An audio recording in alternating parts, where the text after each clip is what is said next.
Tapi kalau mau lebih mantap kita bisa pakai sawi putih Korea. Sawi putih Korea bisa beli di supermarket Korea. Sawi putih Korea itu lebih besar dan rasanya lebih manis. Sekarang di Indonesia sudah banyak supermarket Korea kan ya?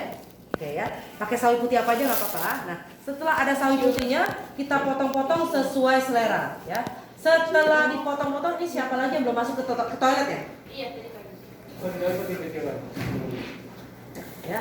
Jadi sawi putihnya kita potong-potong sesuai selera. Setelah dipotong-potong ya, setiap lembarnya kita taburin dengan garam kasar. Rock salt. Garam kasar tahu ya, garam kasar yang buat bikin es krim. Garam kasar ya. Biar merosot. Itu ketutup garam kasar ya. Nah, setiap lembarnya kita taruh dengan garam kasar ya. Setelah ditaruh dengan garam kasar, kita rendam lagi di dalam air garam ya. Perbandingan air garamnya 1:10. Semisalnya garamnya 1 gelas, airnya 10 gelas. Nanti saya nggak tahu Bapak Ibu di rumah bikin berapa banyak, tapi yang pasti namanya kerendam itu harus ketutup air ya.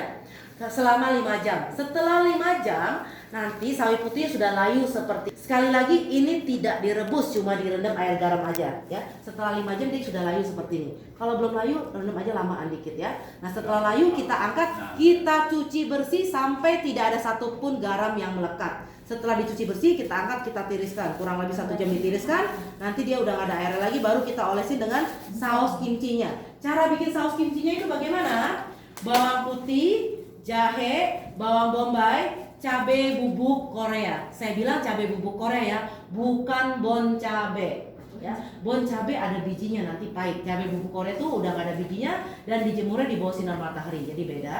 Terus kemudian pakai fish sauce. Fish sauce bisa beli di supermarket Korea yang ada gambar kimchinya ya. Sekali lagi bawang putih, jahe, bawang bombay, cabai bubuk Korea, fish sauce. Terus tambahkan sedikit gula, tapi orang Korea tidak suka gula, dia ganti gula dengan buah apel atau buah pir yang warna coklat itu. Semuanya di blender jadi satu. Setelah di blender jadi satu, jadinya seperti ini. Nah, di dalam sausnya ini ada kan yang panjang-panjang ini. Nah, yang panjang-panjang itu adalah lobak putih ya. Jadi kita pakai lobak putih, wortel sama daun bawang itu tidak di blender, diiris-iris korek api. Lobak putih harus pakai biar manis ya. Kalau wortel tidak harus karena hanya pemanis aja. Kalau daun bawang sebagai penyedap ya. Nah, setelah dipotong-potong sebesar korek api, kita campur dengan sausnya. Diamin lagi 1 jam sampai nanti lobaknya mengeluarkan cairan, jadi lebih encer. Nah, setelah itu tiap lembar tiap lembarnya kita olesin ya. Tiap lembarnya kita olesin dengan sausnya. Nanti kalau bikin di rumah, kasih sausnya yang banyak. Semakin banyak sausnya semakin enak ya. Kalau ini kan cuma buat prakteknya aja ya, praktek aja jadi seadanya aja ya. Nah, ini harus kita olesin ya dengan penuh kelembutan ya, dengan penuh kasih sayang dan cinta kasih. Kenapa? Karena nanti ini kita mau sumbangin ke panti asuhan, panti jompo dan rumah ibadah ya. Karena tiap hari ada turis datang bikin kimchi, nggak mungkin kita bisa habisin semua, jadi kita sumbangin. Tadi kan saya udah bilang orang Korea makan nasi putih sama kimchi aja udah cukup. Sama kayak kita makan nasi putih sama ikan asin udah cukup ya, makanya kita sumbangin ya.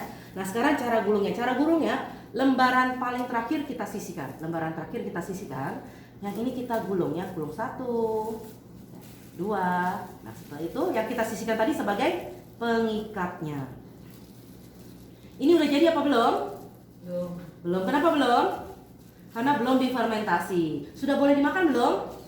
Ya, sudah boleh dimakan. Makan silakan makan aja. Tapi belum ada bakteri probiotiknya karena belum difermentasi ya. Jadi taruh dulu di dalam toples atau lock and lock atau tupperware, taruh di suhu ruangan 12 jam sampai 24 jam. Semisalnya ini sore bikin, besok pagi boleh langsung masukin kulkas ya. Jangan lupa karena di Indonesia panas takutnya nanti berjamur ya.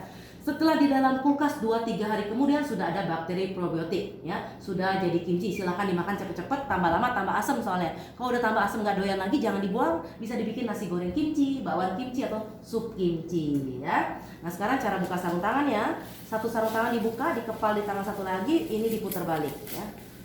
Biar mejanya nggak terlalu kotor. Ini kalau penanganannya baik bisa disimpan di kulkas 2-3 bulan. Nah, kalau sudah jadi angkat, panggil fotografernya, minta foto, bilang kimchi ya, jangan kimchi. Kimchi.